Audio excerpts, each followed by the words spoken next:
शहजादी शहरबानों को बुलाया गया और उन्हें बताया कि हम चाहते हैं कि आपको कनीज़ ना बनाया जाए, बल्कि आपका मुसलमान शहजादे इमाम हुसैन से निकाह कर दिया जाए। आपका क्या कहना है? शहजादी शहरबानों ने कहा कि निकाह हमारी मर्ज़ी से होगा या आपकी मर्ज़ी से। अमीरुल मोमिनीन हज़रत उमर रज़ी अल्लाह ताला अन्हु ने फरमाया कि इस्लाम में मर्द और औरत की मर्ज़ी के बिना निकाह नहीं हो सकता। पर शहजादी बोली कि मैं हज़ारों शहजादों को ठुकरा चुकी हूँ।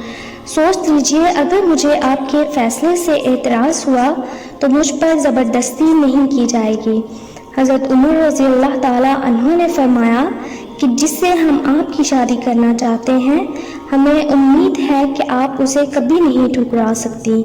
उसके बाद इमाम हुसैन रज़ी अल्लाह ताला अन्हु तशरीफ़ लाए तो बीबी शहरबानों ने फ़ौरन नज़रें झुका ली